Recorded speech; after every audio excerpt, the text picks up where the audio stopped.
저는 오늘 시니어 사역에 대해서 개요, 오리엔테이션 정도의 말씀과 제가 경험한 것들을 얘기해드리기 위해서 왔는데, 우리 학생들하고 청년들이 많아서 깜짝 놀랐어요.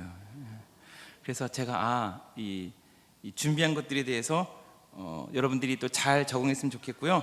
초고령화 시대의 창조적인 시니어 목회라고 했는데, 우리 학생들이 들을 때는 초고령화 시대의 학생 사역 이렇게 들으시면 되겠고, 초고령화 시대의 부부 사역, 이렇게 해서 여러분들이 오늘 들으시면 좋겠습니다. 오늘 시니어 사역에 대해서 제가 말씀을 전한다고 해서 시니어 사역이 어떤 그런 뭐뭐 해라라는 것이 아니라, 오늘 본문에 보다시피 에베소 4장 11절과 14절의 말씀을 가지고 여러분들이 통찰력을 얻었으면 좋겠어요. 제가 다시 한번 읽어보면 제가 어떤 의도로 말씀드린지 알 수 있는데요. 그가 어떤 사람은 유치부로, 어떤 사람은 청년으로, 어떤 사람은 장년으로, 어떤 사람은 노인으로 삼으셨으니 이는 성도를 온전하게 하여 봉사의 일을 하게 하며 그리스도의 몸을 세우게 하려 하심이라. 시니어가 됐다고 해서, 은퇴했다고 해서 뒤에서 가만히 있고 팔짱 끼고 뒷짐지고 있는 것이 아니라, 온 성도가 주님 오실 때까지 끝까지 달려가자는 의미에서 시니어 사역을 열심히 하고 있습니다. 그래서 노인이라는 단어보다는 나이듦이라는 단어가 여러분들에게 교회에서 어울리는 거예요. 통계청 자료에 의하면 65세 이상의 인구는 전체 인구의 17.5%인데요. 초고령화 사회란 단어는 15%에서 20%를 넘어가면 초고령화 사회라고 합니다. 그래서 2025년 내년에는 우리나라가 20.6%를 넘어간다고 합니다. 이미 우리나라는 초고령화가 됐고요. 서울에서부터 시작해서 지방까지 모든 한국교회가 20%를 넘어갔습니다. 그래서 시니어 사역은 할까 말까가 아니라 이미 모든 한국교회의 숙제이고요. 목회 데이터 연구소의 자료에 의하면 시니어의 가장 많은 비율을 차지하고 있는 게 또 한국교회라고 해요. 그러니까 교회에 시니어들의 고령화 속도가 굉장히 많다는 거죠. 그 얘기는 뭐냐면 시니어가 교회에 많다는 거예요. 그럼 목사님, 시니어가 많으면 나쁜 거 아닙니까? 아니에요. 잘 들어보세요. PC방에 시니어들이 가서 계십니까? 아니에요. 어느 날 제 아들이 고3인데요 아들 잡으러 갔었어요. 제가 갔더니 떡볶이하고 온갖 통닭까지 파는 걸 보면서 내가 알고 있는 PC방이 아니구나. 근데 이렇게 들어보니까 하얀 머리 있는 시니어분은 한 명도 못 봤어요. 다 젊은 애들밖에 없어요. 그리고 야구장에 갔더니 다 야구장 축구장에는 젊은 아빠와 아이들이 손을 잡고 오거나 선남 선녀의 연인들이 와 있었어요. 시니어들은 보이지 않았어요. 왜냐하면 계단을 오르기도 바쁘거든요. 시니어는 어디 계시는지 잘 모르겠어요. 근데 교회 오니까 시니어가 많은 거예요. 그래서 어떤 분이 이렇게 얘기하시더라고요. 목사님, 한국교회가 희망이라 그러는데 왜 희망인지 아세요? 청소년이든 장년이든 시니어가 한꺼번에 예배 드리는 곳이 바로 교회이기 때문인 줄 믿습니다. 근데 한밭제 교회에 오니까 한국교회에 희망이 보이는 거예요. 그래서 시니어 사역은 노인대학을 할까? 아니면 요양원을 어떻게 할까? 은퇴하고 난 다음에 뭘 할까가 아니라 젊은 세대와 우리가 어떻게 지낼까라고 하는 숙제인 거예요. 그리고 한국교회가 그것을 갖고 있고, 온 한국에 있는 모든 PC방과 지역과 체육관과 운동장을 가봤더니 시니어와 함께 모여있는 곳은 교회가 가장 많다는 거예요. 그래서 예수님께서 오시는 그날까지 우리 한국교회가 복음도 전해야 되겠지만 건강한 문화를 만드는 그 샘물과 같은 원천이 우리 교회가 될 줄로 믿습니다. 이런 마음으로 오늘 여러분들이 이 말씀 가운데, 또 제가 전하는 정보 가운데 여러분들이 많이 은혜를 받았으면 좋겠습니다. 지금 50세가 10년 후에는 60세가 되는데요, 그때는 우리나라가 30.1%라고 합니다. 초고령화 세대를 넘은 거고요. 한국교회는 더 많이 있을 거예요. 교회의 고령화 속도는 엄청 빨리 진행되고 있고요. 조금 있으면 일본의 속도를 따라잡습니다. 지금 초고령화의 인구는 일본이 제일 많은데요. 이제는 한국이 그것을 따라잡고 있다는 것만 아시면 되겠습니다. 목사님, 시니어가 뭘 할 수 있겠어요? 라고 했는데, 여러분 제가 지금 이제 나이를 몇 분 얘기할 건데요. PPT 하나 보여주시겠어요? 네. 네. 이게 텃세풀이네요. 네. 네, 안 넘어갑니다. 예, 넘겨주시기 바랍니다. 예. 예, 하나 더 넘겨주세요. 예. 제가 잘못하고 있는 건 아니죠. 예. 자, 바이든 81세, 트럼프 77세, 푸틴 나이 71세. 전 세계를 휘어잡고 있는 우리 세계의 지도자들의 나이입니다. 앞으로 11월 5일에는 2024년 11월 5일에는 미국의 대선이 있습니다. 트럼프, 바이든 둘 중에 한 분이 되실 건데요. 누가 되더라도 시니어입니다. 여러분, 시니어를 무시하지 마세요. 시니어가 대통령이 돼도 괜찮은 이유가 뭐냐면, 정치를 할 때는 이제 암기력으로 하는 것이 아니랍니다. 예. 머리에 그동안 썼던 어떤 뉴런과 그런 어떤 신경 작용에 의해서 그 머리가 있다는 거예요. 나이가 들어도 할 수 있는 정치 머리. 그래서 다니엘이 사자굴에 빠졌을 나이가 70에서 80으로 추정되고 있어요. 여러분, 다니엘이 사자굴 빠졌을 때 어린아이로 그린 그림 다 가짜예요. 그러면 예. 그래서 그것을 알고 난 다음에 성경이 이렇게 새롭게 보이네.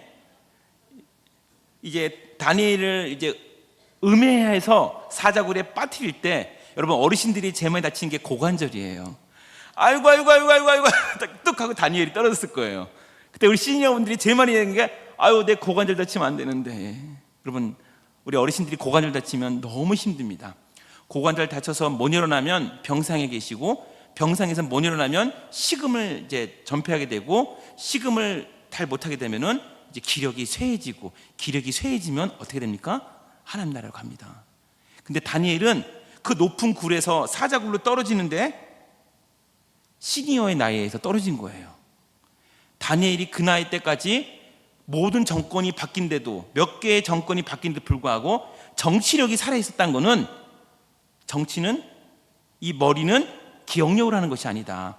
혹시 지금 우리 학생들 중에 난 기억력이 나빠서 입시 제도에서 지금 난 패배자야 하신 분이 계시다면, 여러분, 세상은 머리로 사는 게 아니에요. 하나님께 주신 지혜와 명철로 살 줄로 믿습니다. 시니어가 그걸 갖고 있는 거예요. 그걸 갖고 있어.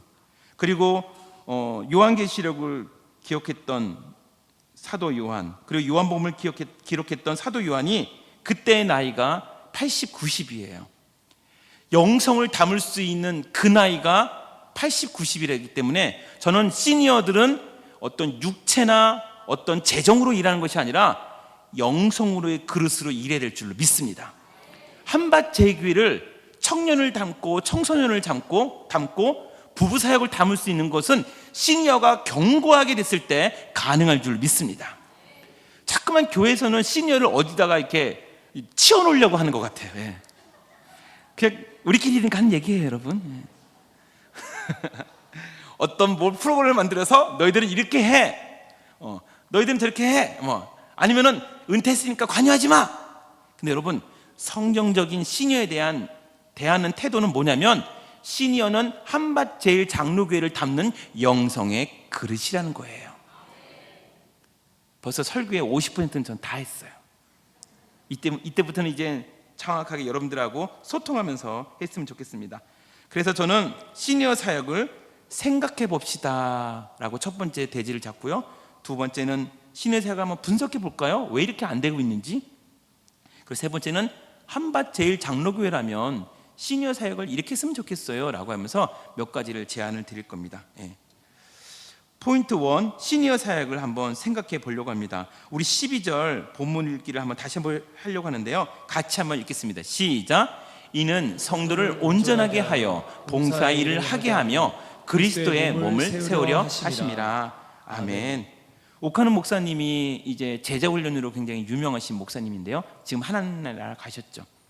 신약에서 제자훈련이라는 단어를 이제 헬라어로 막 찾는데 그 의미와 제자훈련을 온전하게 하는 단어에서 찾았다고 합니다.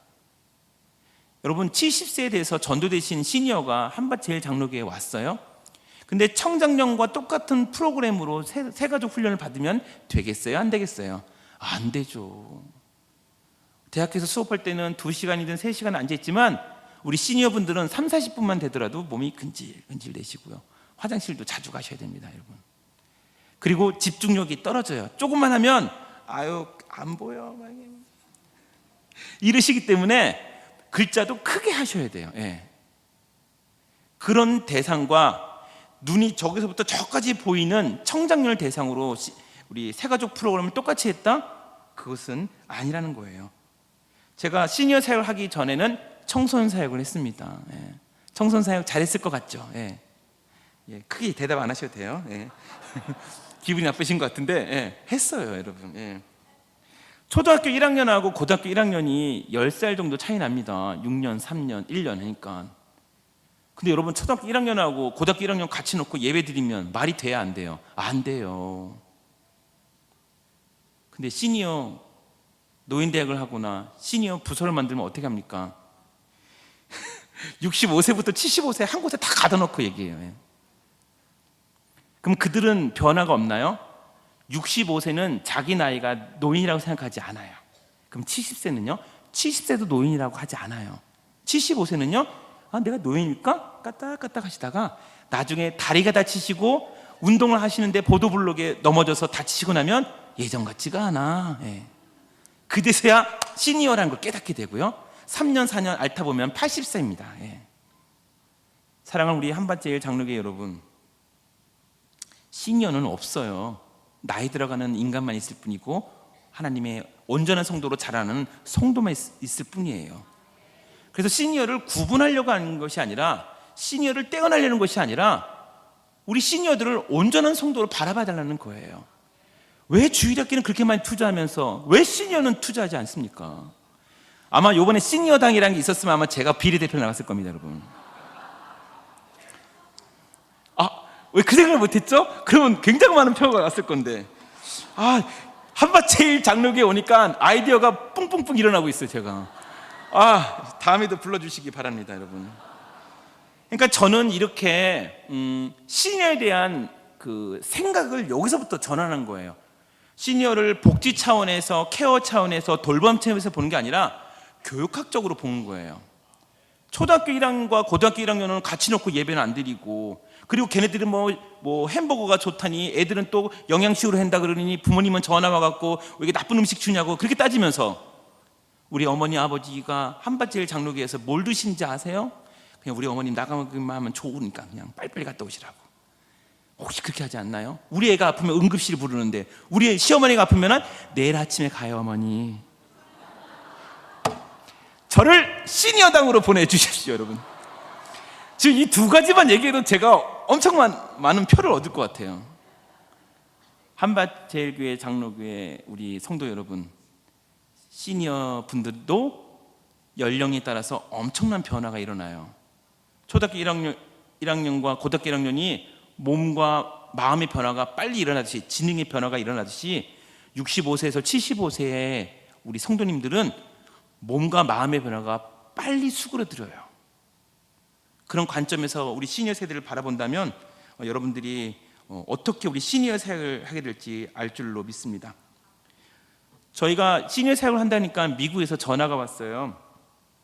어떻게 시니어 사역을 하고 있는지. 그러면서 본인 얘기를 하는데, 미국 현지의 LA의 오렌지 카운티에 있는 교회가 48년이 됐다고 합니다. 그리고 캐나다에서도 전화가 온 거예요.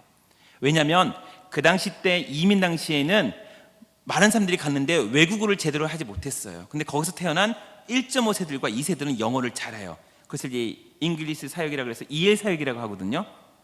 EL 사역하는 애들한테는 영어로 하면 잘 알아듣고 밖에 가서도 영어를 잘하는데, 우리 할머니 할아버지 이민 간 세대들은 밖에 나가서 백인 앞에서 길을 못 피는 거예요. 그러니까 교회가 그렇게 좋대요. 그러니까 지금 이민 교회는 시니어들이 엄청 많아요. 그리고 거기 있는 담임 목사님들도 젊은 애들을 키우고 대학생들과 유학생들을 키워야 되지만 이민 가갖고 한국 교회를 이렇게 세워놨는데 그들을 무시할 수는 없는 거잖아요. 왜냐면 밖에서는 백인들 앞에서 영어도 잘 되는 것도 아니고, 그리고 돈은 다 아이들에게 퍼부었으니 가진 건 없고, 그러니까 교회로 다 몰려들고 있는 거예요. 미국이나 한국이나 캐나다나 모든 유럽에도 다 시니어 사역의 천국입니다. 한밭제일교회가 시니어 사역을 늦게 하는 것처럼 보이지만 그렇지 않아요. 지금 한국 교회들은 시니어 사역을 어떻게 해야 되는지 퀘스천 마크를 찍고 조금씩 성장하고 있는 단계입니다. 늦었을 때가 가장 빠를 때입니다. 한밭제일 장로교회가 이번 기회를 통해서 이 대전과 충청 지역에서 시니어 사역으로 소문나는 귀한 교회 되시기를 주님의 이름으로 축원드립니다. 그 시니어 사역은 시니어만 하는 사역이 아니라 온 세대가 성장하는 세대일 줄로 믿습니다. 아까 말씀드린 것처럼 온전한 성도가 제자화되는 기본적인 헬라어 단어에서 따왔다고 말씀드렸어요. 그래서 복음을 전하는 것, 그들의 건강에 대한 것들, 그리고 시니어가 되고 나면 연금은 받는데, 그리고 이제는 은퇴는 했는데 이 체력과 이 자금을 어디에 쓸지 찾고 있더라고요. 근데 교회에서는 은퇴를 했기 때문에 자리를 주지 않아요. 그래서 저는 시니어 사역하는 교회에서 가장 건강한 것은 이제는 사회로 눈을 돌려야 돼요. 전에는 교회를 위해서 헌신했다면 이제는 이 대전과 충청 지역에 시니어분들이 오랫동안 계셨잖아요. 그 눈을 돌리는 것이 굉장히 중요한 포인트입니다.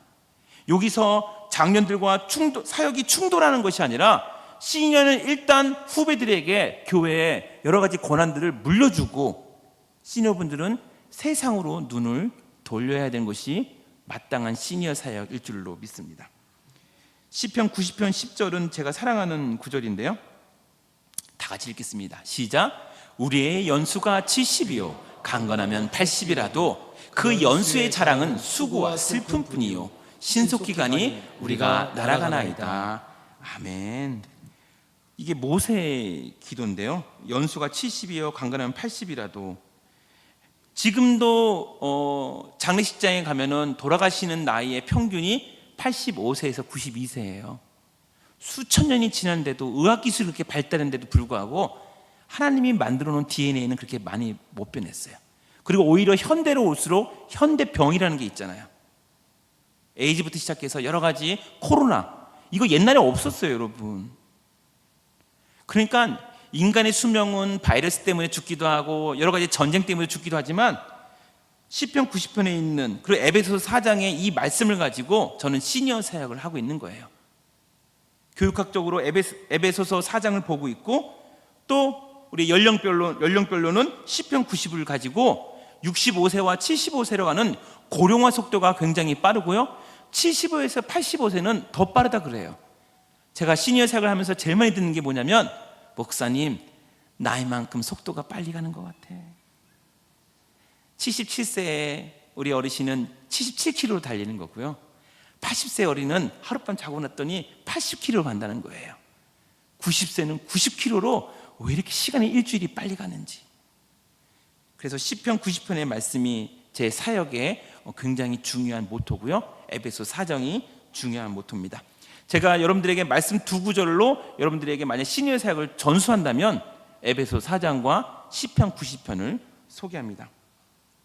포인트 두 번째, 그렇다면 이 시니어 사역을 한번 분석해 봅시다. 왜 한국 교회가 잘하려고 하는데 왜 잘 아직은 못하고 있는지.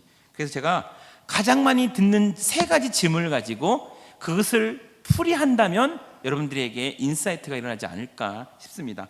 첫 번째 질문이 가장 많이 오는 게 뭐냐면, 난 노인이 아니야 예요. 지금 제가 할렐루야 교회에서 시니어 사역을 하고 있지만 저를 찾아오는 교회들이 꽤 많아요. 그리고 작년에 전국 시니어 연합 부흥회를 하다 보니까 40개의 교회들이 연합회에 합류하면서 자신들의 애로사항을 얘기하면서 또 한국교회에 통계를 내기 시작했고요, 얼마 전에 올해 2월 달에는 충영교회에서 시니어 사역 컨퍼런스를 열면서 시니어 사역자들과 또 얘기를 하면서 여러 가지 통계가 만들어지고 있습니다.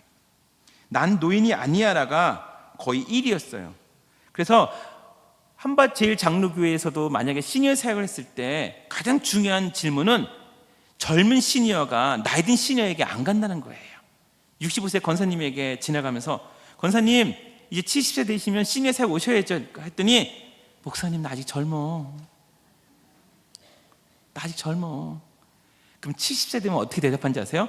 권사님 시니어 사역 오셔야죠. 나 이제 은퇴했는데 조금 이따 갈게. 그래서 평균 나이가 시니어에 오신 분들이 73세에 오셔요. 그래서 할렐루야 교회에서는 처음에 시니어 사역의 부서를 만들 때 68세로 정했어요. 그래서 통계를 내보니까 투표를 해보니까 목사님 70세부터 끊읍시다 이렇게 나왔거든요. 근데 제가 가만히 보니까 나는 노인이 아니야, 난 시니어가 아니야라고 3년 동안 이렇게 버티더라고요. 그래서 내가 화가 나갖고 그래? 담임 목사님은 설득시켜서 목사님 설문조사는 70세입니다. 근데 목사님 전 68세로 하겠어요. 68세로 내린 거예요. 그러면 제가 뚜껑을 68세로 해서 시작을 했는데 68세가 올까요? 안 와요. 안 와요. 그럼에도 불구하고 왜 할렐루야 교회는 68세를 끊었느냐? 70세에서 심호기간이 끝나고요. 그리고 3년을 버틴다는 걸 계산했을 때 68세를 계산했습니다. 유엔이 1956년에 65세부터 노인이라고 한 거예요. 자, 우리나라가 이제야 65세 이제 증 받고 막 이렇게 막 지하철 공짜고 막 이런 얘기 나와요. 1956년에 이미 유엔은 65세를 노인이라고 한 거예요. 그러니까 한국의 시니어에 대한 관심이 많아지다 보니까 복지가 발전되다 보니까 이렇게 우리가 좀 지식이 많아지니까 이제는 시니어란 단어가 보이기 시작한 건데 원래는 1956년부터 이 단어가 만들어진 거고요. 2015년에 유엔이 나이대를 다시 설정하면서 아까도 담임 목사님께서 말씀해 주셨지만 66세에서 79세 이제 이분들이 또 한술 더 떴네요. 2015년도에 이분들이 66세, 79세를 중년이라고 한 거예요. 자, 근데 여러분 난 시니어가 아니야라고 하는 게 맞아요. 그렇다면 자 제가 이걸 보고 유엔이 시간대를 고치려는 게 아니라 우리의 생체 나이와 여러 가지와 심리적인 걸 해서 외국 사람들도 노년이란 단어가 싫은 거예요. 그러면 사역이 젊어지면 돼요. 근데 이상하게 사회라든지 교회라든지 은퇴를 하고 나고 아니면 조기 은퇴를 하고 나면 팍팍팍 늙는데요. 특히 남자분들이 제일 불쌍하대요, 여러분. 조기 은퇴를 하고 나면 어떻게 되는지 아세요? 집에서 밥순이가 됩니다. 처음에는 친구들을 만나고 업체 사람들을 만나지만 은퇴하고 나면 거래처가 점점 멀어집니다. 그럼 집에만 있게 돼요. 근데 전에는 남편이 밖에 나갔다가 이젠 집에만 있게 되니까 계속 눈치를 주는 거예요. 그 남자가 어디 가요? 저기 공원 같은 데 가는 거예요. 근데 여성분은 그 시간에 어디 가요? 카페에 가요, 여러분. 카페에 가면 다 여성이에요, 여러분. 남자는 돈 쓸 줄도 모르고 친구도 떨어졌고 돈은 연금은 아내 계좌로 들어오고 밥할 줄도 모르고 몸에 나쁜 라면만 끓여 드시고. 그래서 제가 볼 때 시니어 사역은 젊은 시니어가 나이 든 시니어에게 안 오는 것도 굉장히 문제지만 남성 시니어에 대한 대책이 교회에 없어요, 여러분. 여성분들은 권사회라든지 여전도회를 해서 살아나는 방법을 알아. 아유, 에이 권사님 좀 만나. 그러면 대전에 어디 좋은 카페는 다 알아요, 그분들이. 1시간 반 기본이에요. 1시간 반 정도 가는 거는. 남자분들은 돈 쓰려면 아내에게 손을 벌려야 된대요. 남성 시니어에 대한 대책이 필요합니다. 한밭제일장로교회가 이제 시니어 사역을 한다면 중년 남성에 대한 대책을 같이 세웠으면 좋겠어요. 제가 여러분들에게 팁을 드리는 거예요. 구조 개편을 하고 교구를 개편하고 여러 가지 하는 데 있어서 중년 남성 사역을 시작하셔야 돼요. 시니어 남성이 굉장한 어려움을 겪고 있습니다. 연령에는 생활 연령이 있는데요. 본인이 시니어가 몇 살이냐고 했을 때 65세에게 물어봤습니다. 난 나이 들어서 거기 안 가. 그러면 권사님 몇 세가 시니어예요? 71세 정도 돼야지. 그랬더니 71세에게 물어봤어요. 그럼 몇 세가 시니어인 것 같아요? 75세는 돼야지. 근데 75세 전 국민에게 물어봤대요. 75세 이상의 본인이 노인이라고 응답한 사람이 몇 명이니까 3분의 1만 자기가 노인이래요. 대체 시니어는 어디 있는 거예요, 여러분? 그러니까 교회 시니어 사역이 안 된 이유가 이거예요. 아무리 시니어 노인대학을 만들고 교구를 만들고 공동체를 만들어도 안 와요, 안 와. 그래서 예를 한번 들어볼까요? 사랑의 교회는 65세부터 갑니다. 60부터 하고 할렐루야 교회는 68세, 서울에 있는 영동교회나 그런 교회는 72세, 75세를 하고 있고요. 우리 선한목자교회 같은 교회는 이제 아예 시니어 교회를 아예 만들어서 아예 떼버렸죠. 그래서 사랑의 교회나 선한목자교회처럼 사랑의 교회도 의무적은 아닌데 아예 65세를 딱 끊어서 교구를 딱 만들어 버리든지 아예 의무적으로 가버리게 하면은 그나마 좀 모여, 그냥 살아남으려고. 근데 교구를 그냥 놔둔 상태에서 공동체나 노인대를 하게 되면은 원한 사람만 가게 되고, 거기가 잘 안 되는 이유는 방금 말한 것처럼 난 노인이 아니야. 자기를 시니어라고 인정하는 사람들은 75세 이상의 3분의 1만 인정해요. 그 중에는 기독교인이 많겠죠. 여러분 잘 새겨드렸으면 좋겠고요. 그래서 저는 시니어란 단어보다는 중년 남성 얘기했잖아요. 이제 50이 넘으면, 요즘 젊은이들은 25세, 30세에 이제 그 회사에 들어가면 은퇴 준비를 하는 거예요. 한때 유행한 게 있었잖아요. 40세에 은퇴해서 돈을 통장에 넣고 난 다음에 주식이 돌아가면서 내 인생은 돈을 받아먹고 사는 인생. 그게 젊은이들의 꿈이었고 조기 은퇴가 꿈이었거든요. 근데 요즘 약간 조용하긴 한데, 그렇게 젊은이들은 은퇴를 위해서 들어가자마자 준비하는데, 우리는 이렇게 많은 사람들이 있고 시니어가 있는데 불구하고 은퇴 준비를 안 하는 거예요. 시니어 사역 준비를 안 하는 거예요. 심의기간에 장로님과 권사님과 안집사님들은 온 교회에 대한 사역을 퍼붓는데 70 이상부터는, 그러면 한밭제일 장로교회는 70 이상부터는 어떤 사역으로 펼쳐지나요? 하면 글쎄요, 목사님 이제 준비하려고 목사님 부른 거 아닙니까? 라고 하시더라고요. 그래서 저는 시니어 단어는 사라져버리고 나이 든다라는 단어를 했으면 좋겠어요. 우리 청소년 19살도 나이가 들면, 군대를 갔다 오면 나이가 들어요. 그러면 좀 더 성숙해져요. 그리고 29살이 이제 나이가 들면 35살이 돼요. 여러분 이제 우리 여기 50 넘으신 분들은 다 살아보셨겠지만, 청소년 기억 때 생각했던 그 인생이, 세상이 30살 때 보면 또 달라요. 야, 인생 살만 난다? 그런 데보다는 만만치 않구나. 근데 벌써 그 만만치 않구나는 단어가 젊은 애들에게 먼저 와서 좀 안타깝긴 해요. 몇 포, 4포, 5포 막 하잖아요. 지금 20세 초반에부터 세상을 알게 된 거죠. 그래서 나이듦이라는 단어를 인식해서 시니어 사역한다는 단어는 다 잊어버리시고, 50세는 60세를 준비하고, 60은 70을 준비하고, 70은 80을 준비해서 우리 당회나 모든 우리 성도님들은 50부터 시작해서 내가 80대까지 우리의 나이듦에 대한 사역은 무엇일까라고 고민하셔야 되지, 딱 끊어서 뭘 할까 하면 답이 잘 안 나오고 안 모이더라고요. 그나마 나이도 아까 말씀드린 것처럼 뭐 사랑에겐 65세, 뭐 선한목자교회는 이제 아예 시니어 교회를 만든다든지, 할렐루야 58세 하든지, 각 교회가 시니어를 끊는 기준이 다른 이유가 바로 이것 때문에 그런 거예요. 한밭제일 장로교회는 몇 세에 나이를 끊겠습니까? 끊어지는 사람은 뭐라 얘기했는지 아세요? 밑으로 붙으려고 그러겠죠. 나 여기 안 갈라 그래. 늙음이란 단어, 그거보다는 나이듦이라는 단어가 좋은 것 같고요. 목회의 정서와 DNA를 그곳에 맞추신다면 귀한 사역이 펼쳐질 줄로 믿습니다. 두 번째, 우리 그 시니어 사역을 이제 얘기하면서 많이 나왔던 질문이 바로 이거예요. 노인대학에서는 여행이 최고지. 저희 할렐루야 교회의 시니어 공동체는 공동체예요. 이름은 뉴시즌이에요. 저희도 이름을 뉴시즌이라고 이름 졌잖아요. 근데 여행 갈 때 제일 좋아해요. 노인대학을 하든 실버대학을 하든 교구를 하든 여행 갈 때가 제일 재밌지 않나요?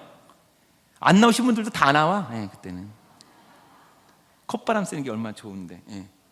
그래서 노인대학의 꽃은 어느 장소에 어느 날씨에 갈까, 비가 올까 안 올까, 다치지 않을까, 이게 꽃이고요. 그 다음에 10주 과정이든 12주 과정이든 지루하지 않게 강사님 모셔야지.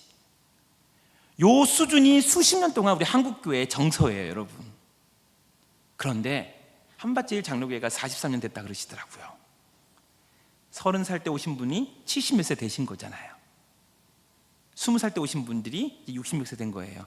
그러니까 한밭제일 장로교회를 개척하시고 여기까지 오신 분들이 처음으로 시니어 세대를 맡는 거잖아요.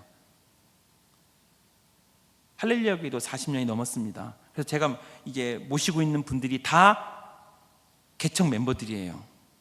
근데 이분들의 대우가 일부러 그런 건 아닌데, 교회에 있는 젊은이들과 청소년에 집중하다 보니까 괜히 나이가 들면 어떻게 돼요? 떨어지는 낙엽에도 마음이 서운해요. 담임 목사님께서 무슨 얘기를 이렇게 하시는데 시니어분들은 우리 노인네들은 어떻게 하라고. 그리고 제가 한번 시니어에서도 이제 뭐 하다가 우리 시니어 부부를 위한 것을 뭘 준비하겠습니다 그러더니 끝나고 난 다음에 저를 툭툭툭 찌르시면서 우리 권사님이 얘기하시는 게, 목사님 나이 들어서 남편 잃은 사람은 어떻게 하라고. 굉장히 다양해요. 그러니까 제가 어떤 사역을 하려고 해도, 부부 사역을 하려고 하더라도 먼저 70, 80 들어가시면 이제 돌아가신 분들이 있잖아요. 그러면 혼자 있는 분들은 서럽다는 거예요. 굉장히 민감해요. 나이 드신 분들은 떨어지는 낙엽에도 서운할 수 있어요. 떨어지더라도 담당 교육자 가서 맞으셔야 돼요. 이렇게, 권사님 제가 보호하겠습니다 하면 우리 목사님 제일 좋아. 그리고 어떤 이제 교회는 밝힐 수 없지만 그 교회 목사님은 그 교회 출신 목사님이세요. 권사님이 자기 어머니 뻘이죠. 그러면 만약에 A 목사라 그러면 우리 A 목사 왔으면 엉덩이를 툭툭툭 친대요. 그러면 자기 아들하고 같이 사는 애니까. 그러면 이 A 목사 시니어 사역자의 반응은 뭐예요? 시니어 사역하면 이렇게 해야 돼요. 권사님 여기도 이렇게 외부에서 오신 목사님은 어떻게 목사님에게 이럴 수 있습니까? 라든지 옆에서 젊은 집사가 거들어 주기를 원하시죠. 근데 거기 출신 목사님은 우리 어머님이니까, 우리 어머님보다 더 나이가 드신 분이니까, 제가 담당하고 있는 부서의 권사님들도 제가 둘째 아들이나 막내 아들 뻘 돼요. 제 나이가 몇 살이냐고요? 비밀. 예. 그래서 우리 권사님들한테는 엉덩이 하나 더 될 수 있는 용기. 예. 그러려면 그 교회 출신 목사는 할 수가 있는데, 약간 나는 목사야, 나는 그런 분들은 이제 좀 더 시니어 사역을 배워가야 돼요. 그래서 제가 시니어 사역이 뭡니까? 라고 저한테 배우러 오면은 이제 그런 교회를 소개해 주는 거예요. 이렇게 해서 어머님처럼 모셔야 된다. 사꾼이 아니라 참된 목자로, 참된 아들로 가야 된다. 사꾼과 목자의 차이점은 뭐예요? 목자는 자기 양을 위해서 죽는다. 사꾼은 양의 값을 자기 삭에서 빼면 돼요. 예. 내가 다른 교회 가면 되지, 막 이렇게 생각해야 되죠. 그게 아닌 거죠. 시니어 사역은 전심 전력을 다해서 어머님, 아버지처럼 모셔야 되는 거예요. 제가 이거 하시려고 한 건 아닌데. 예. 그래서 여러분, 노인대학에서 여행이 최고지라는 관점보다는 교육 차원으로 생각한다 그러면은 엄청난 사역들이 펼쳐지는 거예요. 그래서 만약 재정 지원도 시니어 사역을 제대로 하려고 그러면은 교육자와 재정이 아마 늘어날 겁니다. 목사님, 젊은이도 없고 지금 청소년들도 빠져나가고 있는데, 우리 한밭제일 장로교회는 많은 축에 속합니다. 지금 여러 가지 큰 교단의 통계를 보면은 주일학교 문 닫는 교회들이 꽤 많습니다, 여러분. 근데 생물학적으로 우리 아이들이 점점 줄어들고 있어요. 근데 생물학적으로 시니어는 전도관에도 늘어나고 있어요. 미국이나 한국이나 다 늘어나고 있어요. 시니어 사역은 선택이 아니라 대세입니다. 근데 그 대상을 복지 대상이 아닌 교육 대상으로 본다면 할 일이 너무 많은 거예요. 자, 봅시다. 시니어 새가족 교육도 만들어야 되고요. 또 시니어에 위한 찬양도 만들어야 되고요. 시니어를 위한 예배도 만들어야 되고요. 또한 시니어들이 제자훈련하겠다. 예를 들면 이제 제자훈련을 열심히 하는 교회에서는 65세, 68세 이상은 또 제자훈련 안 받아요. 예. 왜냐하면 40세 중반과 70세가 같이 제자훈련을 받으면 암기하는 것도 다르고 발표하는 것도 다르고 또 며느리 세대와 시어머니 세대가 같이 하는 거기 때문에 틀리죠. 그래서 시니어 세대를 위한 제자훈련도 만들어야 되는 거고요. 엄청 많아지는 거예요. 근데 아이들을 보면 그렇게 하잖아요. 더 아이들을 잘 가꾸기 위해서 초등학교 1, 2, 3학년 부서 나누고 4, 5, 6학년 부서 나누고 중등부 나누고 고등부 나누고 자신들의 아이들이 아프면 응급실 부르고, 그렇죠? 그런 것처럼 시니어를 본 것과 아이들을 보는 눈이 이제는 똑같아져야 되는 거예요. 근데 목사님, 시니어분들은 이제 살 날이 얼마 남지 않았잖아요. 여러분, 시니어분들과 우리 아이들 중에 주님을 만날 시간이 제일 짧으신 분이 누굽니까? 시니어분들이에요. 그분들이 더 빨리 만난단 말이에요. 그럼 복음을 그들에게 더 빨리 전해야 되지. 생물학적으로, 효율적으로, 경제학적으로, 육체적으로 봤을 때는 젊은 사람들이 많으면 교회가 좋죠. 근데 하나님 입장에서 봤을 때는 다 똑같다. 어르신들에게도 복음을 전해야 되고 아이들에게 복음을 전해야 될 줄로 믿습니다. 그래서 에베소 4장을 좋아하는 이유가 그거예요.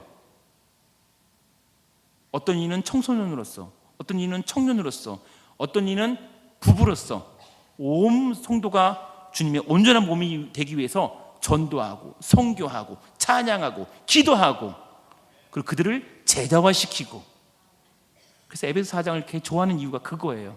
그리고 그 관점으로 시니어를 바라봐야 될 줄로 믿습니다. 시니어를 복지 대상에서 교육 대상으로 바꾸면 교회가 할 일이 많아져요, 여러분. 그래서 그런 걸 위해서 제가 속해 있는 조이풀 시니어에서는 그럼 바꾸면 어떤 걸 할 거냐라는 것, 이런 프로그램들을 계속해서 개발하고 있습니다. 그래서 이 시니어의 노인대학에서 여행이 최고지라는 관점을 바꾸기 위해서는 건강한 소그룹이 필요해요. 목회 데이터 연구소의 지원군 대표님하고 요즘 친하게 지내고 있는데요. 그 이유는 시니어 사역도 통계가 필요하기 때문에 같이 이제 얘기할 기회가 많았어요.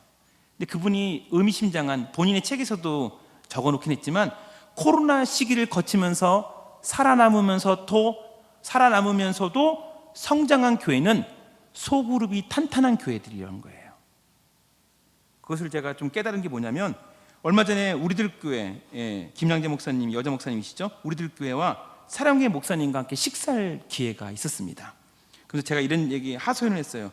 목사님, 소그룹 리더 세우는 게 너무 어려워요 라고 했더니 두 분이 나를 쳐다보면서 우리 교회들은 제자훈련이나 소그룹들이 체계화되어 있어서 그대로 올라오면 그냥 그게 소그룹이라는 거예요.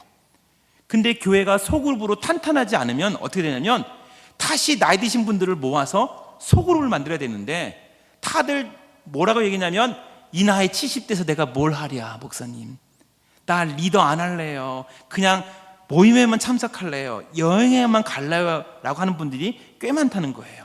그래서 제가 요새 여러분들이 주는 팁은 뭐냐면, 지금 시니어 사역을 안 한다 하더라도 청소년부터 시작해서 우리 장년까지 소그룹이 탄탄해야지만 여러분들이 10년 후에 시니어를 맞을 때 그나마 수월할 줄로 믿습니다. 그러니까 시니어 사역에 대한 이 통찰력은 우리 청년 세대나 젊은 세대도 마찬가지인 거예요. 소그룹에서, 대그룹과 함께 소그룹에서 배우는 것들이 있다는 거죠. 그러니까 시니어 사역을 만드는 데 있어서 여행 가고 여기서도 즐거움이 있지만 본인들의 이야기를 나눌 수가 있잖아요. 며느리 세대하고 같이 소그룹을 했을 때 문제는 막 우리 시어머니 세대는 막 얘기하지만 듣는 우리 그 며느리 세대는 웃어줘요. 아, 권사님 나 좀 좋아요. 네, 권사님 좋아요. 근데 나중에 그 들었던 며느리 세대가 저한테 하는 말이 뭐냐면, 목사님 제 얘기는 못 하겠어요. 우리 아이는 지금 공부를 안 하려고 그러고 게임에만 빠져 있고, 그 다음에 대학교를 안 가려고 그러고, 대학교 간 친구는 또 학교 안 다닌다 그러고, 그리고 마음에 안 드는 남자친구 만났는데 헤어지라 할 수도 없고, 이런 얘기가 청장년이나 중년에서 이루어지는 건데, 시니어에 있는 그 어르신들이 먼저 자기들의 얘기를 쭉 하다 보면 말을 한 번 시작하면 몇 분? 15분. 그래서 시니어 사역의 기술 중에 하나는 중간에 말을 돌리는 기술이 굉장히 중요합니다, 여러분. 이 비법은 저를 두 번째 불러줄 때 알려드릴게요. 오늘 다 얘기하면 여러분들이 다음에 안 부를 것 같아서. 어르신들은 말하는 걸 좋아해요. 근데 며느리 세대가 그것을 좋아하는지 안 좋아하는지 캐치하기 전에 이렇게 젊은 세대와 같이 있는 게 좋은 거예요. 근데 좋은 점도 있어요. 예. 온 세대가 며느리 세대와 그 다음에 어머니 세대 그리고 나이 고령에 있는 90세가 있는 거기에서 미국에 있는 자녀가 한 명인데 미국에 있는 거예요. 근데 팔순을 해야 되는데 자녀가 못 오는 건데 우리는 사랑방이라 그러거든요. 그 사랑방에서 자녀들의 같은 몫으로 이 팔순잔치를 해드리는 거예요. 그 우리 교회에 큰 미담이 돼갖고 야, 온 세대가 어울려서 하는 이 소그룹 건강한 사랑방은 가족이다. 너무 좋죠. 너무 좋은 예예요. 그런데 많은 케이스 중에는 시어머니 세대와 며느리 세대가 같이 붙어 있는 것이 참 어렵다고 얘기하는 거죠. 그러면 시니어 세대끼리 놓으면은 뒷방 늙은이처럼 그냥 가둬놓는 것처럼 저기 별채에 가둬놓는 것처럼 하는 거냐? 그게 아니라는 거예요. 시니어 분들도 카페에 모이면 제가 카페 가잖아요. 가만히 보면 A교회 권사님, B교회 권사님, C교회 권사님이세요. 근데 얘기를 시작하면 1시간, 2시간 얼마나 재밌게 하는지 몰라요. 근데 다 어떤 얘기냐면 교회 얘기예요. 교회에 대한 안타까움과 그 다음에 교회에 대한 즐거움. 그걸 사랑방에서 하면 되잖아요. 예. 근데 시니어 사역을 했을 때 모아서 노인대학과 실버대학을 하고 거기서 소그룹 만들기는 하는 데도 있어요. 그런데 시간이 오래 앉을 수 있기가 힘들어요. 작년에 제가 그 전국 시니어 부흥회를 하는 데서 시간 배열을 하는데 오전 10시부터 오후 3시까지 잡았었거든요. 그랬더니 어떤 교회에서 연락이 온 거예요. 목사님, 시니어 분들은 2-3시간이면 지쳐요. 예. 그래서 시간을 점심때 딱 끊어버렸어요. 예. 잘했더라고요. 제가 그렇게 안 했으면 시니어 분들 너무 힘들었을 거예요. 예. 저는 더 많이 드리려고 그렇게 계획했지만 저도 한 지금 6년, 7년째 하는데도 불구하고 막 더 열정으로 더 부어주려다가 시편 90편의 말씀을 제가 어길 뻔했어요. 강건하에 80이더라. 그래서 소그룹 성장을 노인대학의 여행 대신에 대체하는 것이 굉장히 중요하고 건강한 교회는 소그룹이 살아남는다. 시니어 사역도 마찬가지다. 실버대학을 하든 노인대학을 하든 그다음에 시니어 공동체를 하든 시니어 교구를 하든 소그룹이 살아야 돼요. 그래서 저는 다음 컨퍼런스는 시니어 소그룹 만들기 노하우로 만들려고 해요. 그래서 시니어 교구를 하고 있는 분들은 어떻게 리더를 세울까? 저도 뉴시즌 공동체라고 하는데요. 요 팁은 하나 드리고 갈게요. 그래도 이렇게 세워드렸으니까 뭐 밥값은 해야죠. 예. 그 10명의 소그룹이 있으면 4명의 소그룹원들이 보면 리더가 안 보이고 리더가 보이면 4명의 소그룹은 또 사라져 있고 4명이 나오면 요 5명이 안 나오고 5명이 나오면 4명이 안 나오고 뭐 이런 거예요. 근데 우리가 연말이면 항상 가족 사진 찍습니다. 뒤에 배경을 이쁘게 하고 그분들을 초대해서 그 다음에 어떨 때는 재밌게 꽃갈콘도 만들고 여러분 그 우리 아이들 보면은 인생샷 같은 거 찍잖아요. 너무 좋아하거든요. 어르신들 마음 보면은 아직도 이팔 청춘이에요. 예. 그래서 사진 찍는다 그러니까 소그룹들이 다 나와요, 여러분.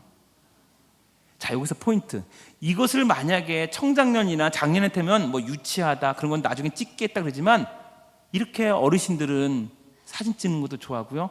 어디 여행 가면은 그렇게 사진을 많이 찍으시고 좋아하세요. 꽃도 좋아하시고.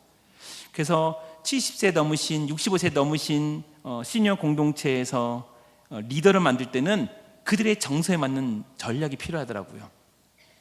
이런 것들이 시니어 공동체와 시니어 교구를 만들어가는 데 있어서 약간 좀 노하우가 필요한 것 같아서 이걸 좀 모으려고 해요. 다음에는.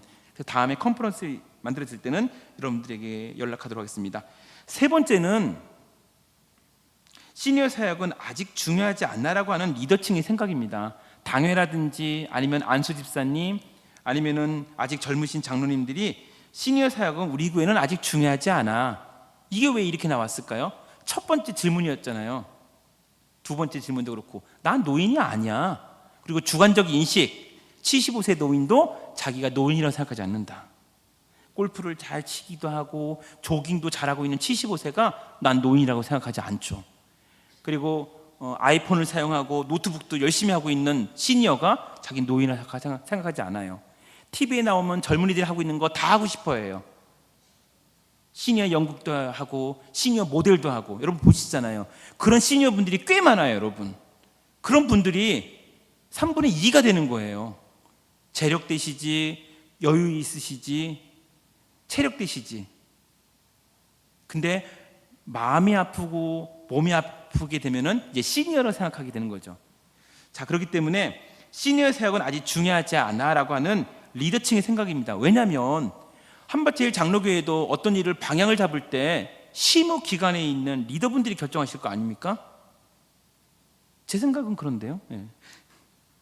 제가 생각할 때 서울은 공동화 현상이 일어났고요, 지방은 노인화가 됐습니다. 그리고 시골 교회는 시니어 사역이 없어요.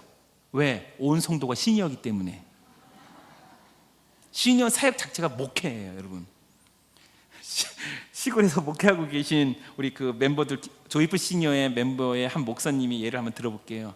전화했더니 전화를 안 받는 거예요. 근데 나중에 전화를 받는 건데 사투를 쓰면서 목사님 밥 메고 있다고. 예, 밥 메고 있다고. 성도님들이 지금 농사 시절이기 때문에 같이 도와줘야 된다고. 그래서 전화를 못 받는다는 거예요. 그러니까 이게 시니어 사역이에요, 그분들은. 근데 이거 시니어 사역 아니죠. 그 사람의 목회인 거예요. 그러니까 시골에는 어르신들이 꽤 많아요. 70이면 청춘이에요. 총무대, 총무. 75세가 돼도 아마 반장할 거요. 80세쯤 돼야지만 이제 좀 늙었다라고 얘기할 수 있는 거죠. 예. 그러니까 서울은 공동화 현상이 일어난 이유가 뭐냐면 집값이 비쌉니다, 여러분. 대전도 비싸지만 서울 노른자 땅에는 집값이 비싸서 이제 결혼한 세댁들이 거기에 살 수가 없어요. 누가 살아요? 집 문서를 가지고 있는 어머니 아버지가 살아요. 그래서 가끔씩 이제 웃자고는 얘기지만 또 중요한 포인트가 우리 어르신들에게 절대로 집 문서 보여주지 마세요, 어머니. 예, 그래서 며느리가 올 때마다 통장을 보여주라고 합니다, 여러분. 통장에는 다 0자만 적혀 있어요. 근데 며느리가 올 때마다 일부러 흘리는 거지. 내 통장 하면서 밑에 딱 집어넣는 거예요. 집 문서 하나에 어머니가 통장을 4개를 갖고 있어요. 온 며느리가 잘하려고 해요. 예. 좋은 의도에서. 예. 근데 이게 참 재밌는 표현이죠. 근데 이 통장과 집 문서가 서울에 있는 집이에요. 서울에 있는 오래된 교회들은 유형 문화재가 된다든지 아니면 시니어분들이 꽤 많아요. 그래서 서울 중심은 시니어밖에 없다. 시골은 시니어밖에 없다. 한국교회는 시니어가 많아진다. 전 세계 대통령은 시니어다. 저를 시니어당의 비례대표로 뽑아주시기 바랍니다. 사랑하는 한밭제일 장로교회 성도님 여러분, 저는 오늘 시니어 사역만 얘기하면서 우리 한밭제일 장로교회가 시니어 사역만 하는 건 아니에요. 시니어 사역이 탄탄해야지만 다른 사역들도 탄탄해진다는 얘기를 하고 있는 거고요. 그래서 이렇게 시니어 사역은 아직 중요하지 않다라고 하는 리더층에게 제가 해법을 드립니다. 통계를 보십시오. 숫자가 거짓말하지 않습니다. 근데 우리는 그걸 외면하려고 해요. 저는 요즘 목회데이터 연구소의 지용근 대표님과 함께 그 얘기를 많이 하고 또 논문이라든지 이렇게 말씀 전할 기회가 있으니까 의도적으로 많이 찾아보면서 시니어 사역에 굉장히 많은 다양화가 할 것들이 너무 많아요. 노인대학이나 실버대학에 그냥 강사만 초대하는 수준이 아니라 우리의 시선을 사회로 바꿔서 할 일이 너무 많다는 거예요. 그래서 세 번째 포인트, 그럼 시니어 사역을 교회에 적용해 보려고 합니다. 지금부터 얘기하는 거는 이제 43개 교회와 17개 시니어 단체들과 함께 교류하면서 좋은 것 중에 뽑아서 여러분들에게 드리려고 합니다. 14절 한번 같이 읽어볼게요. 이는 시작. 이는 우리가 이제부터 어린아이가 되지 아니하여 사람의 속임수와 간사한 유혹에 빠져 온갖 교훈의 풍조에 밀려 요동하지 않게 하려 함이라. 아멘. 우리가 이제부터 어린아이가 되지 아니하여 했을 때 이제 나이가 들면 막 아까 떨어지는 낙엽에도 우리 어르신들이 민감하다는 얘기가 아니라 어린아이가 잘 속잖아요. 어른들에게 순수하고. 우리가 세상을 볼 때 마귀사탄이 우리를 볼 때 그렇게 보여요. 그래서 교회 사역을 할 때도 주님의 원리와 성령의 원리로 하는 것이 아니라 세상의 원리를 가져와서 하더라는 거죠. 은퇴라는 단어는 1930년대 미국의 대공황 이후부터 은퇴라는 개념이 미국에서 대중화되기 시작했다고 합니다. 이제는 은퇴란 단어가 당연한 것처럼 보여요. 근데 여러분, 일본에 있는 목회 얘기를 한번 해볼까요? 일본에 있는 목사님들의 숫자가 부족하다 보니까 은퇴라는 단어가 없어요. 그래서 일본에서 목사님들은 이제 한인 목회라거나 아니면 일본인 목사님들이 은퇴할 때는 설교를 준비했는데 내가 설교 원고를 어디다 갖다 놨지? 라든지 설교를 하는데 눈이 안 보여서 도저히 이어갈 수 없는 생존하기 어려운 상태가 되면은 내가 이제 그만해야 되겠지. 그럼 85세, 90세 정도에서 은퇴하는데 우리나라는 나이를 딱 정해놨어요. 70세, 65세 조기 은퇴하는 것이 좋은 거야 하면서, 아니면 70세에 뭐 은퇴해야 돼. 그래서 숫자를 정해놨는데 이 은퇴라는 단어가 1940년대 미국 대공황 때 미국의 실업률이 25%까지 치솟으면서 내보내야 되는 상황이 벌어졌습니다. 우리도 조기 은퇴나 명예퇴직이 이제 IMF 때 많이 일어나지 않았습니까? 그러니까 은퇴라는 단어는 교회에 들어오고 우리 한국에 들어온 게 얼마 되지 않아요. 농사 짓고 있는데 나이가 70이 돼서 이제 손을 딱 피면서 우리 애들에게 야, 나 이제 농사 은퇴할 거야. 그런 어르신은 한 번도 없어요. 아버지 이제 농사 그만 주세요. 야, 이놈아, 내가 지금 허리가 튼튼한데요. 하면서 이렇게 한단 말이에요. 예. 은퇴는 효율적이고 경제적이고 어떤 경제학적에서 나온 거지만 우리의 사역과 우리의 인생 가운데 은퇴는 없습니다. 한밭제일 장로교회를 사랑하는데 은퇴가 있어요? 70이 넘고 난 다음에 나 이제 한밭제일 장로교회 덜 사랑할래, 그러지 않아요. 나이가 들면 들수록 영성의 그릇이 만들어지면서 젊은 아이들과 청년들과 이 청장년을 위해서 기도하는 사람이 누구예요? 우리 권사님과 장로님들이 있어요. 은퇴하신 그분들이 엉엉 울면서 목사님과 함께 새벽 제단을 쌓고 기도로서 나가는 것이 우리 권사님들의 기도예요. 한 교회가 목사님 때문에 분란이 나서 이렇게 깨질 때 그 시니어 담당한 목사님이 이제 나눌 기회가 있었는데요. 목사님, 우리 교회가 안 깨진 이유가 뭔지 알아요? A가 맞냐 B가 맞냐 그게 아니라 새벽 강단에 권사님들이 모여서, 은퇴하신 권사님들이 모여서 우리 목사님 살려주세요, 우리 교회 살려주세요, 우리 장로님들 살려주세요 이렇게 기도했기 때문에 깨지지 않았어요 라고 하는 거예요.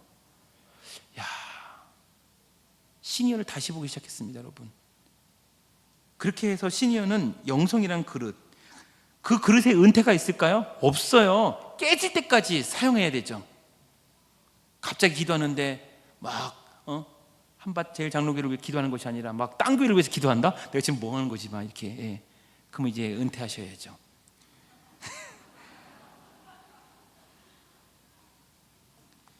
그래서 이 첫 번째는 여러분들에게 세 가지를 제안할 건데요.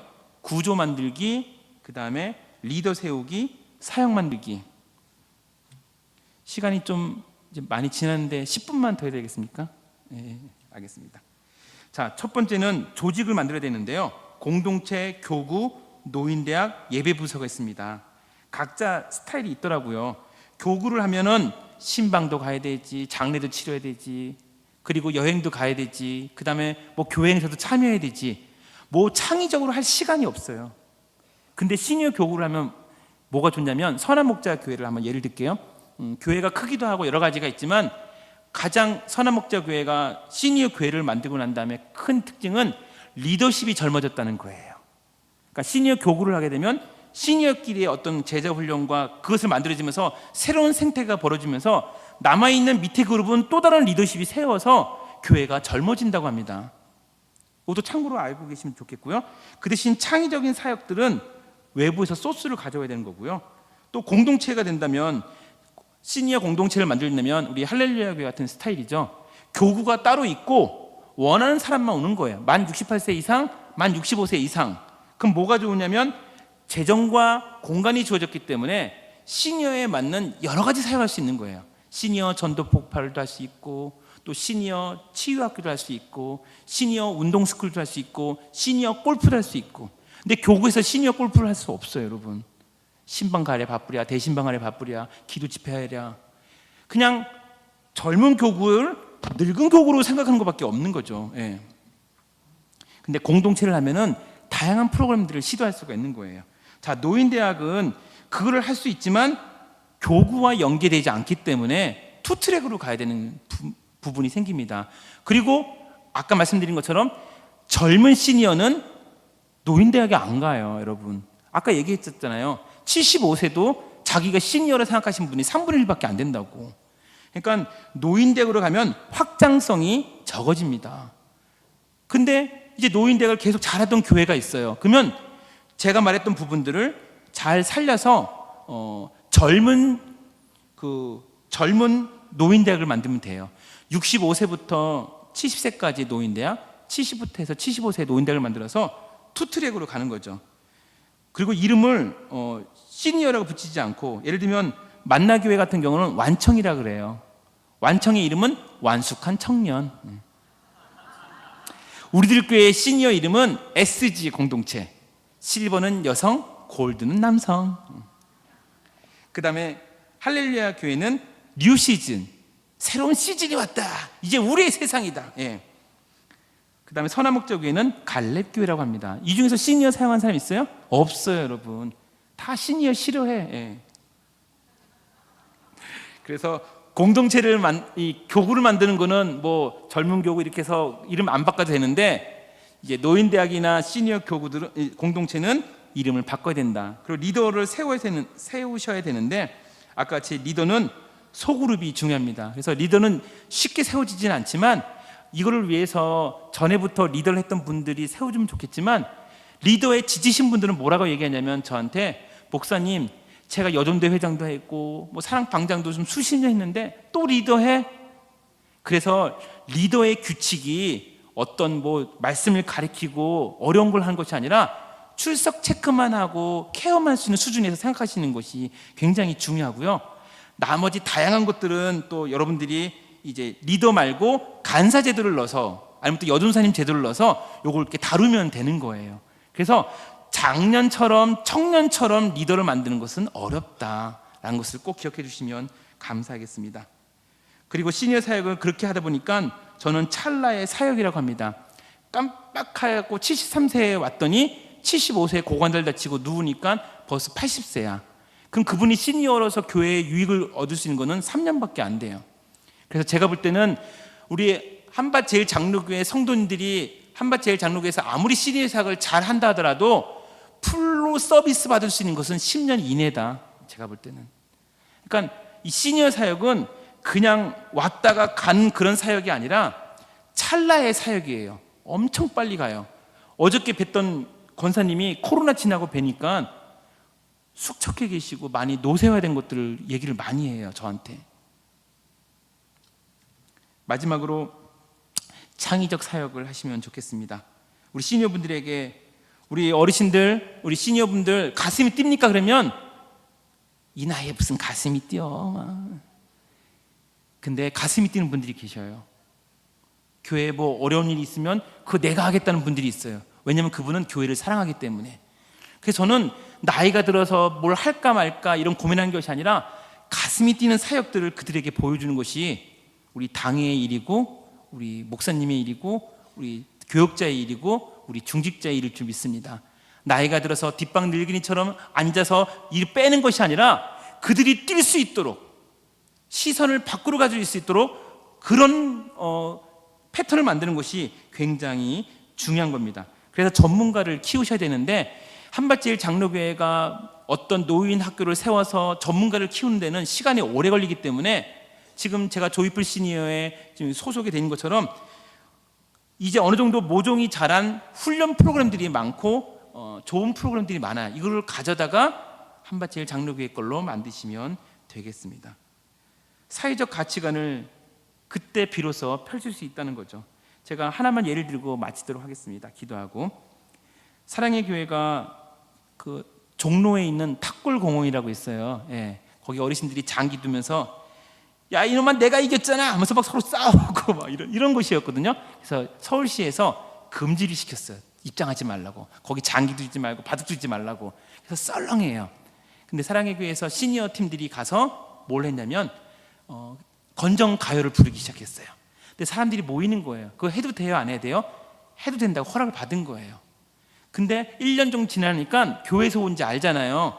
거기 바깥에서 홈리스 같이 생활하셨던 어르신들이 목사님 온 김에 노래만 하지 말고 말씀 좀 전해봐. 그래갖고 한 달에 한 번씩 그 어르신들이 교회 다니신 분들이 말씀을 전하라고 그래서 말씀을 전하기 위해서 들어가고 있어요. 그래서 얼마 전에 우리 연합회 목사님들이 모여서 얘기하는 동안에 우리 시니어 찬양단이 있잖아요. 그래서 교회가 돌아가면서 그 사역을 같이 하자는 이런 좋은 에티켓 문화들을 또 같이 나누기 시작했습니다. 이 외에도 여러 가지 좋은 예들이 많은데 우리 교회들이 이 교회 안에서 노인대를 할까 아니면 뭘 할까 보다도 이 대전 지역에도 아마 탑골 공원 같은 곳이 있을 거예요. 그걸 가지고 우리가 어떻게 선한 영향력을 미칠 수 있을까라는 것을 준비하게 된다면 아무리 작은 교회든 큰 교회든 이건 사랑의 교회이기 때문에 선한 목적이기 때문에 가능한 것이 아니라 대전 지역에 탑골 공원이 분명히 있을 거예요.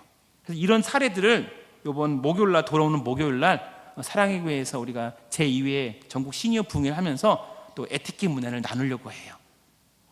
말씀을 정리하겠습니다. 하고 싶은 얘기는 참 많지만 여러분들과 하나가 되어서 또 엄청난 창의력을 주셔서 여러분들과 좋은 이야기를 참 많이 한 것 같아요. 한밭제일 장로교회가 고민하고 있는 거 압니다. 딱 두 가지만 기억하시면 되겠습니다. 시니어도 성도다. 그리고 그 시니어 분들도 학년 우리 교육학적으로 나이가 65에서 75세가 너무 다양하다. 이런 배려를 가지고 여러분들이 접근하신다면 학생들도 살고 청년도 살고 장년도 살고 시니어들도 사는 귀한 교회가 될 줄로 믿습니다. 하나님께서 우리 한밭제일 장로교회를 축복하고 인도할 줄로 믿습니다. 하나님께 영광의 박수 올려드리겠습니다.